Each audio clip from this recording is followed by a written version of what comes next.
Hi guys, in this video I would like to show you how to join two knit pieces together using an invisible stitch technique, also known as the Kitchener stitch.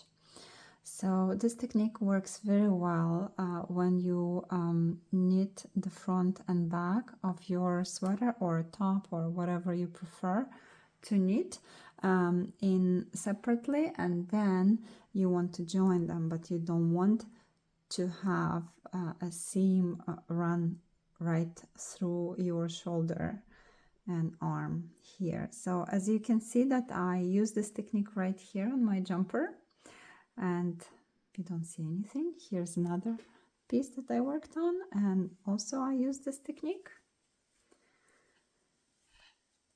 and you don't see a seam. So there are a couple of rules around this technique. First of all, you need to have an even number of stitches on both parts of your knitting project. So if it's a front and the back, then you have to count your stitches to ensure that there is an even number of stitches to be able to join them. As you can see, for example, here,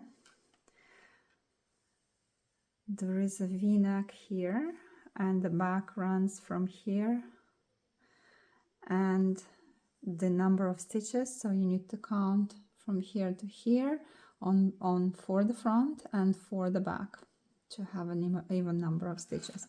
Second rule is that the stitches should be still on your needle, so you don't need to cast off the stitches, and they have to be on your needles. Okay, then you would need a tapestry needle, and you will need to put, depending on the yarn that you're working with, some yarns are more kind of slippery, the stitches, and it's very hard to keep them off your needles because they just tend to just slip through the row of the stitches that runs underneath.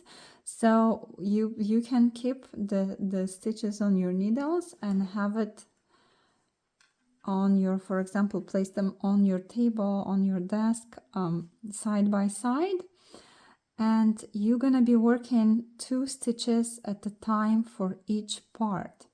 Okay, so I have my tapestry needle here, and I have my stitches here. Also, when you put the yarn onto your tapestry needle, don't leave the tail too long, not to get tangled in the process. And the idea behind this seam is just that you are going to go in a kind of roller coaster manner, like that, from the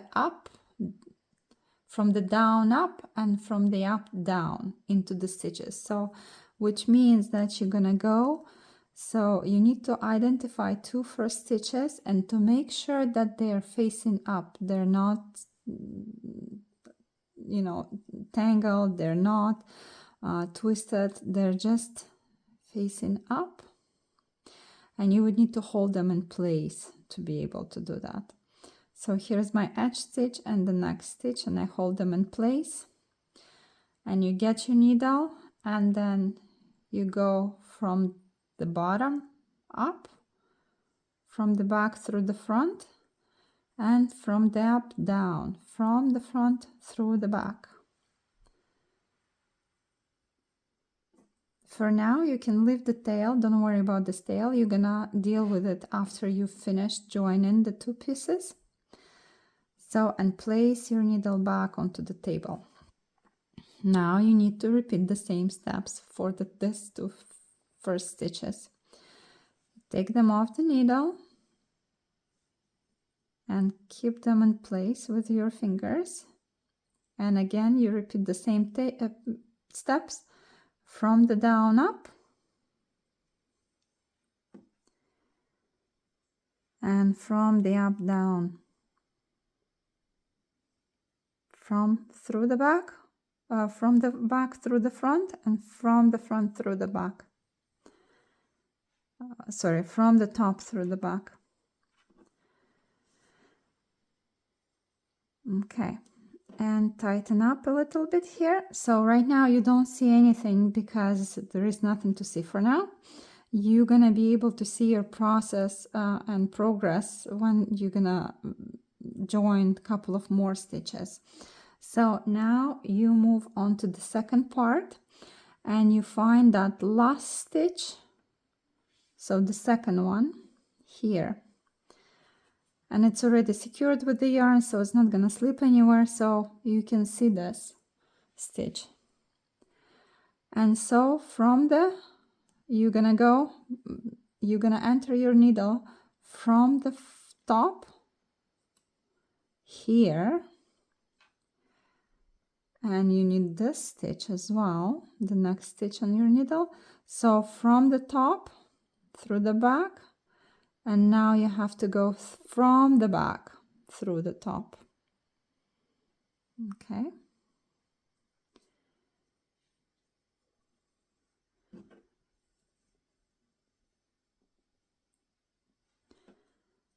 And leave them for now. Now you go back to the second piece and find the last stitch that you joined on this part, on this side. So you find the top of the stitch, make sure it's not twisted. You hold it with your finger and enter the tapestry needle from the front through the back, and then you need the second stitch here. You let it go of your needle, hold it with your finger, and then since it was from the front through the back, this stitch is going to be from the back through the front. Okay, so let's hold this guy here from the back through the front.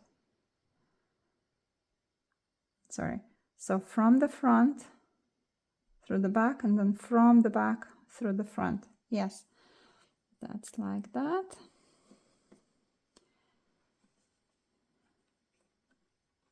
And then you need to tighten up the yarn here.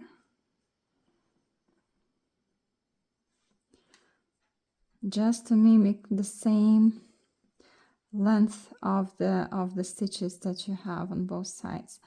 Now you return to this part here and find the last stitch, and it's facing you, facing up, and you need to get your needle in from the front through the back, and the second one from the back through the front.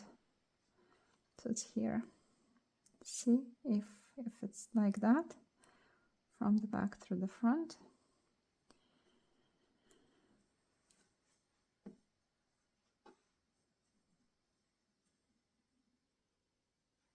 Tighten up. See, you can already see this stitch that we just made. Now you find the stitch that is on this side, the last one, it's here, and it's facing top up. So from the top through the back,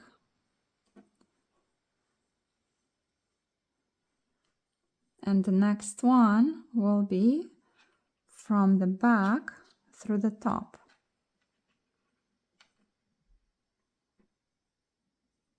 Like that.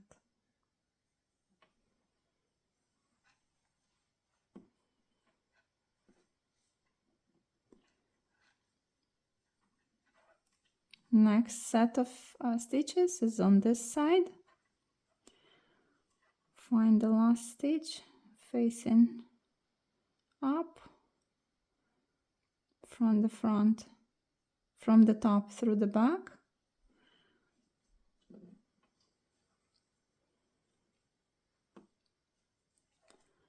And next one after it, from the back through the top.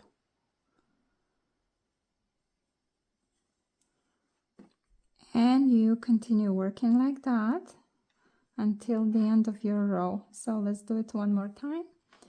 From the top through the back.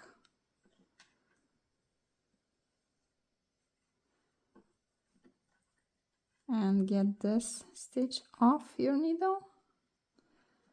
hold it in place,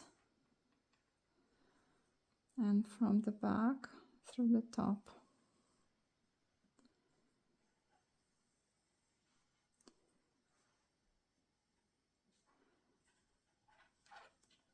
So it may seem that it's a hard work joining the stitches, but at the end you will have a beautiful result, and it will all worth it.